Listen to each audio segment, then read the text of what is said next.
Welcome to Highland Waves, coming to you from Marshbrook Studios, located on a bank of the world-famous Margarees River in Cape Breton, Nova Scotia, Canada. On Highland Waves, we feature stories about the people, the places, and our visitors to Inverness County.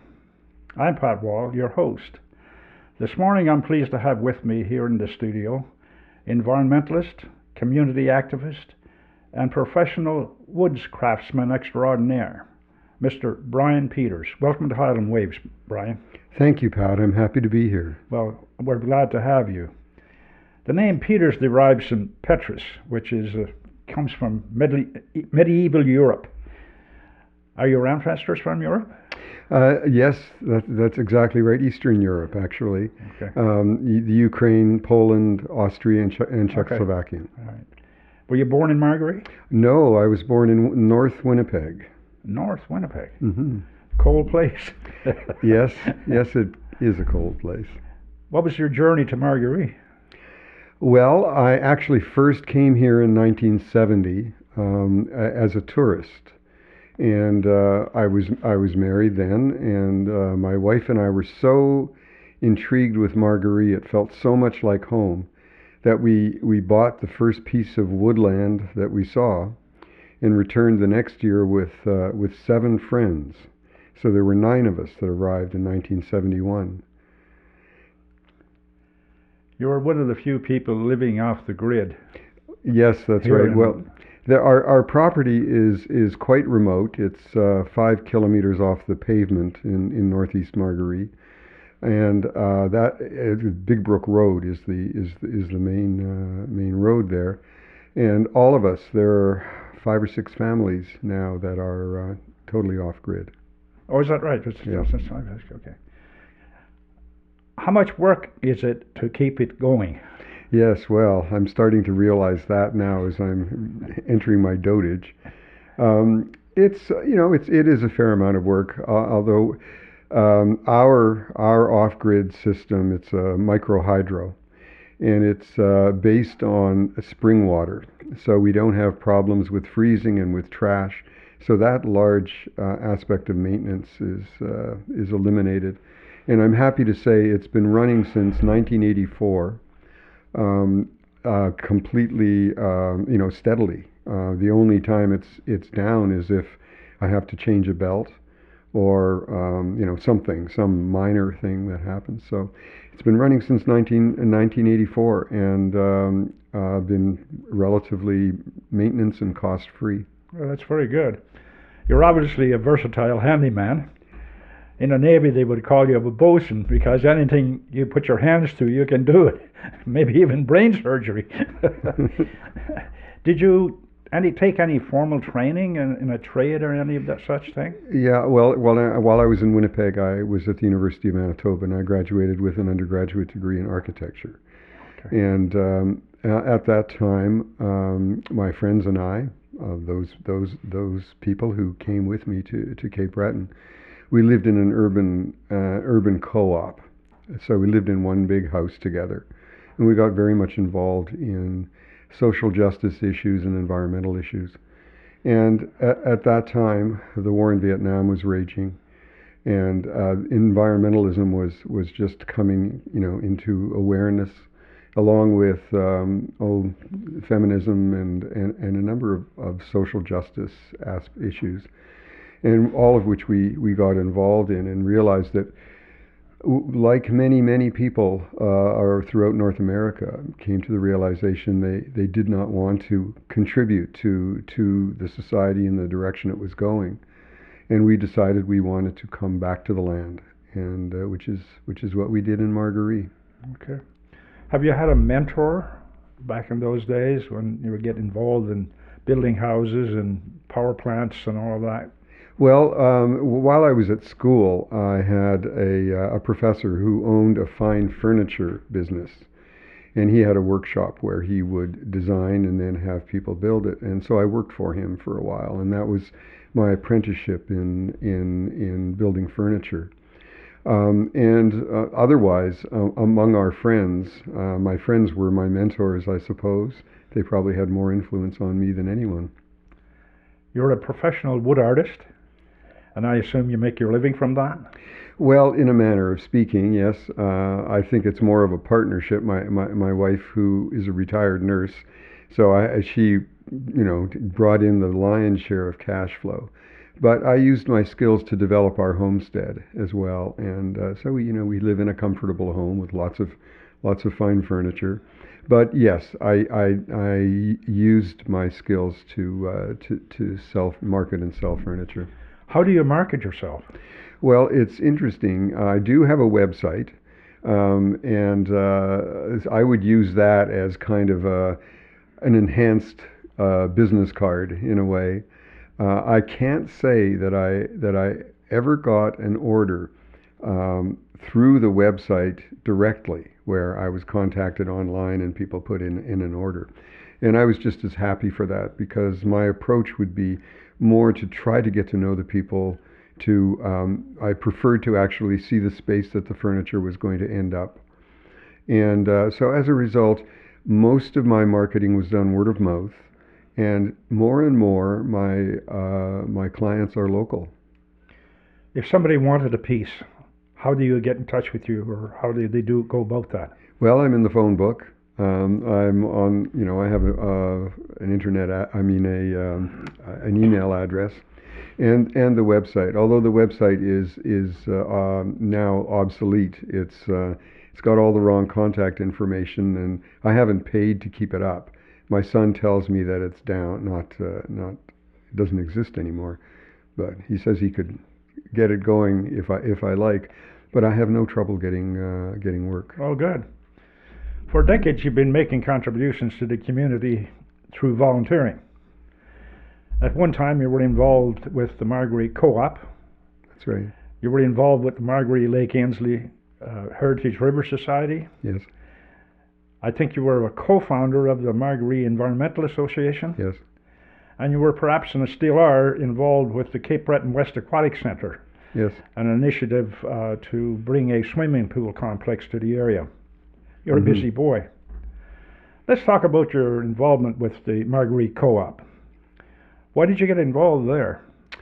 I was actually, I'm ashamed to say that when I first moved to Margaree, I had no idea about the concept of the co-op and its value and its history in the community. But when I became aware of that, I realized that it was very important to support the co-op. I believe it was about 1989. I had spent some time in 4 years in Papua New Guinea, along with our family. And I returned, and I went to an annual meeting at the co-op, and they were calling for nominations for board members, and I ended up on the board. And it was a really good learning experience for me. First of all, I was able to bring some of the perspective and knowledge that I had gained in Papua New Guinea, believe it or not, and be more objective about what was happening at the Margaree Co-op. At that time, the Co-op Atlantic was providing management services, and I saw some of the flaws in that we were, in a way, kind of a training ground for these managers that were within the Co-op Atlantic system. So they would come and they would try, and things didn't work out, so they'd bring another one in. And I felt that it was more important for the board, the local board, to be in control, to make those decisions, to decide what manager, and do whatever they could to keep a good one.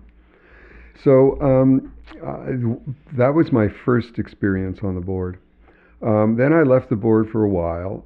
By the way, at that time it was such a struggle just to keep the co-op afloat. There were, I don't recall any years where we had significant losses, but there was, small losses or small profits. And we just couldn't seem to get over that critical mass of sales in order to be a profitable enterprise. And then while I was during my hiatus, the Co-op Atlantic found a fairly good manager who ran the co-op for a while, but then shocked the community by actually stealing hundreds of thousands of dollars from the co-op. And I continued to be friends with some of the people on the board, and they were asking me to please come back because we were in crisis. It was questionable. We owed a lot of money. We had just expanded, put in a new building, and it was that loan was maturing and needed to be repaid. So I did. I went back on the board again, and together with Faye Tompkins, who's our brilliant manager. Current manager. Yeah. Um, uh, Put together a concept of there was a loan that was through a program called the CDIF program, which is a community investment program, and that was maturing, and there was an option to have it renewed. The problem was that a lot of the clients that we had had before were pulling out of it, and so we had to do new offerings for the co-op, which we did. We did 2 in 1 year, and that gave us enough money to be able to restructure the loans and to continue paying them off. And then Sobeys came along, and we were quite hesitant about Sobeys, but we were diligent about making sure that we had a good agreement with them. It's in their terms a franchise agreement, but we're not really a franchise because we're a locally owned co-op that uses Sobeys to provide us with the stuff we sell. That's right. So we negotiated a good agreement in that we'd maintain control of everything in the store. The co-op would be prominent. There wouldn't be Sobeys' name all over the place in the store. That we would have the board would have the ultimate decision about things, that we could carry local products. We could control 100%. Have 100% local products if it was possible. But right now, I think the agreement is we can also carry 10% of things from a supplier other than Sobeys if we deem that it's a better deal. So we felt that was a really good agreement. But as an incentive, Sobeys also offered us about $300,000 in lieu of the fact that we lost our Co-op Atlantic shares when Co-op Atlantic went bankrupt. And we asked Sobeys, can we have, they'd planned to give us that money 10% every year. So we asked Sobeys, well, could we have that up front? And they said, sure. So they gave us the money interest-free up front, and they're just forgiving that as an interest-free loan at 10% per year, and it's just about all paid off now. So we were able to pay off our mortgage, and the store has been quite profitable ever since.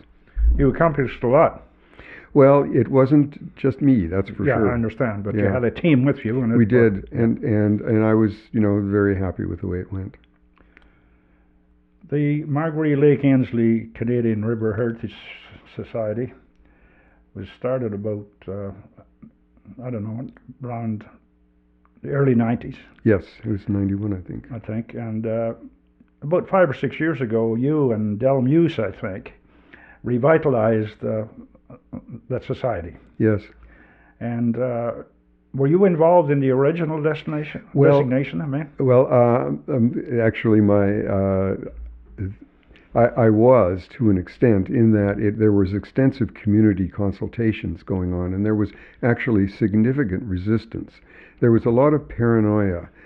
People felt that government was now going to come and control their most valuable resource, which is their water frontage.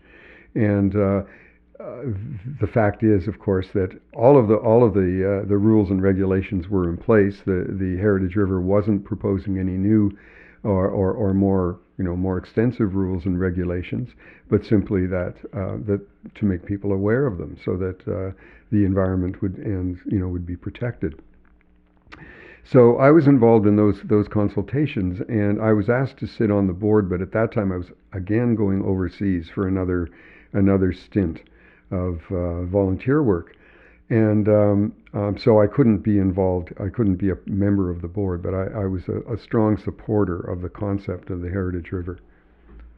What benefits do you think being a member of that society has given the Margarees? Well, I think the first thing that's very valuable is to define us as a watershed.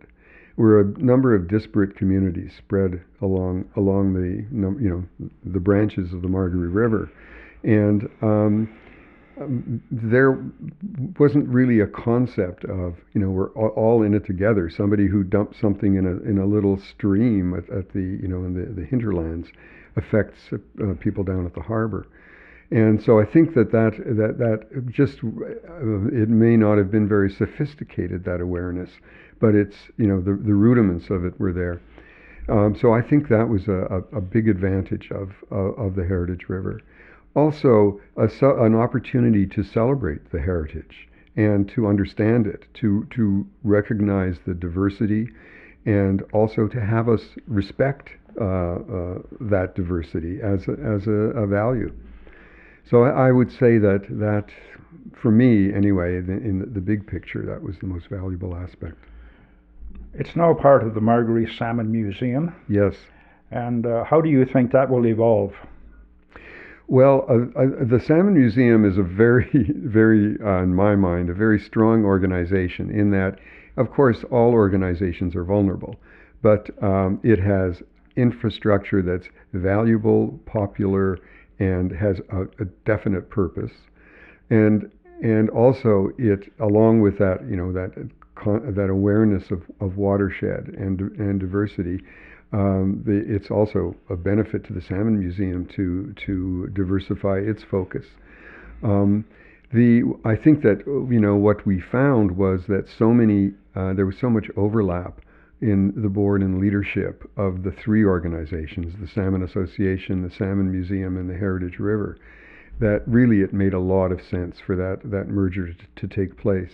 And what was happening in the last few years of the Heritage River Association is we were producing materials for awareness building that were actually physical things, like these plaques that are around the river, but also the information and interpretive banners.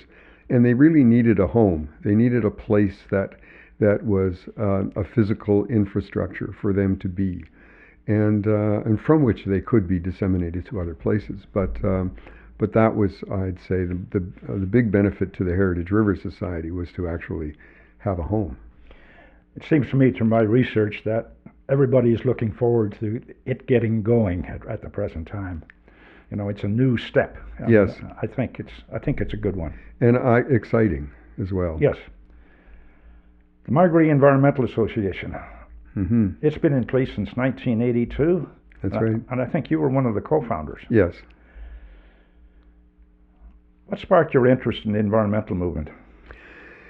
Well, it started way back when I was in university, and the ecology and environment in general became a very important part of my consciousness, and there was a threat back in the early 80s, late 70s, early 80s, of our forests being sprayed with herbicides.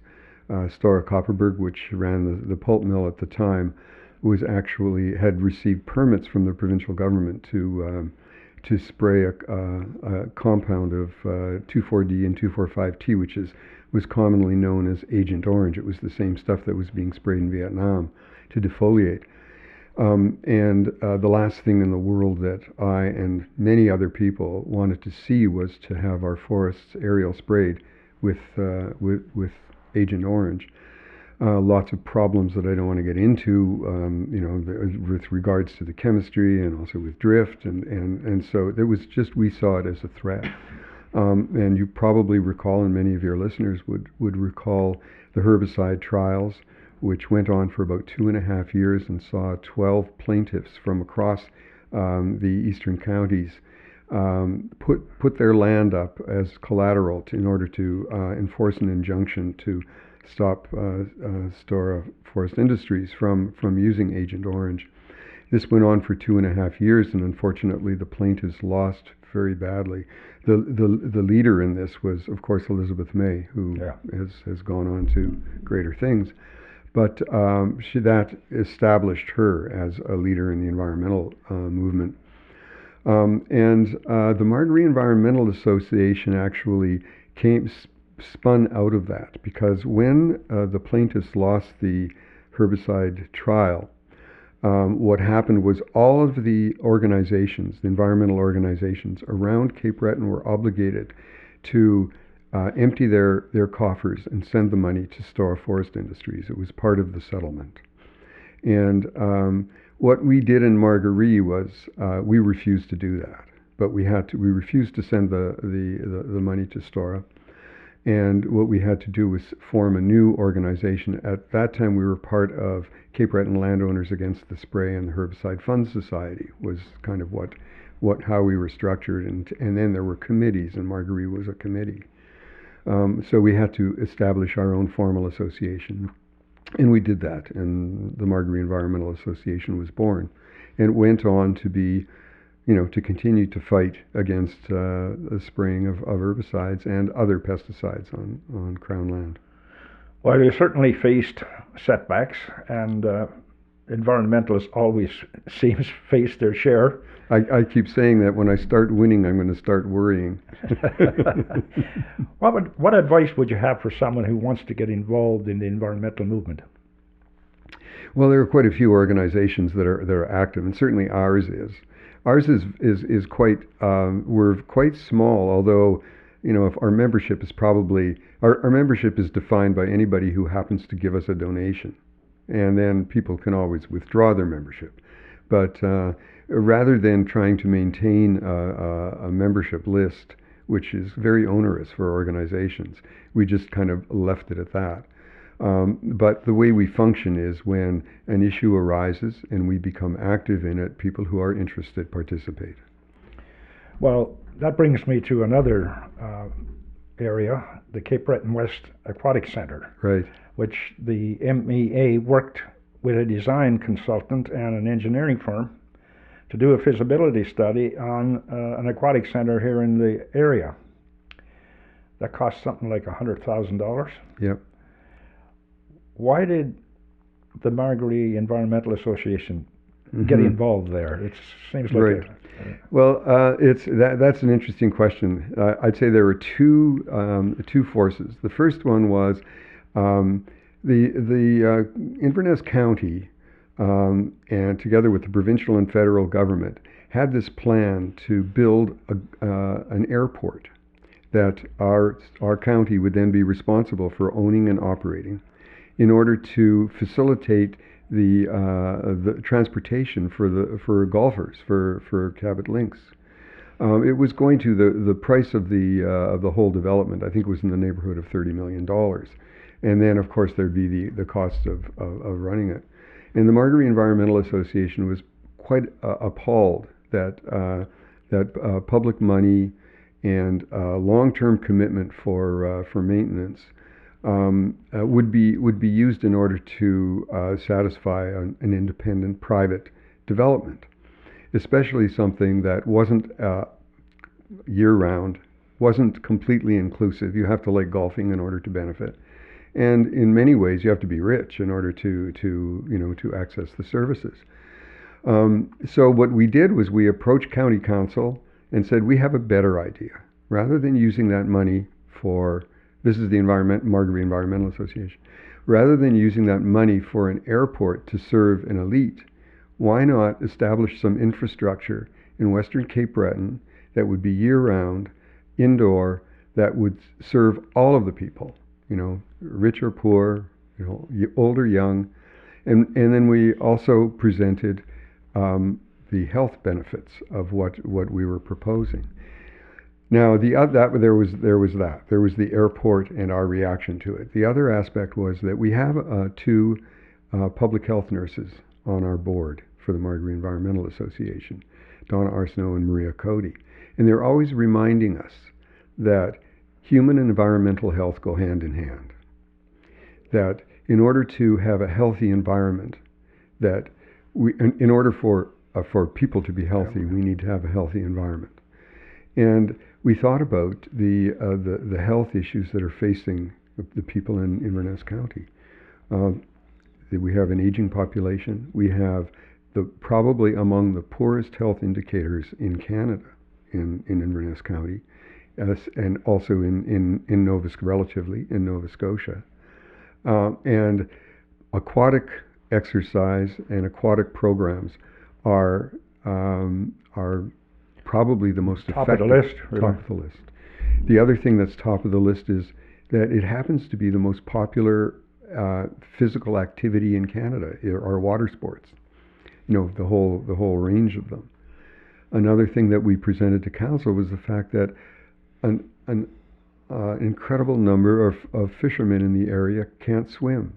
So why would that happen? Because they weren't exposed to programs or opportunities from when they were younger. And we felt that this was a slam dunk as far as benefits to the community and helping the environment. The environmental aspect came in where we have this concept of net zero in terms of emissions, so that we have the concept that we need to be building buildings that are energy, not only energy efficient, but energy neutral. So our idea with this proposed aquatic center was that it would be energy neutral, that it would generate as much power as it would consume, that it would use high quality state-of-the-art equipment to minimize maintenance, that and also employ a number of different programs for recovering heat from wastewater and thermostat controls that would adjust according to use and need, to have a much more efficient, better insulated envelope for the building.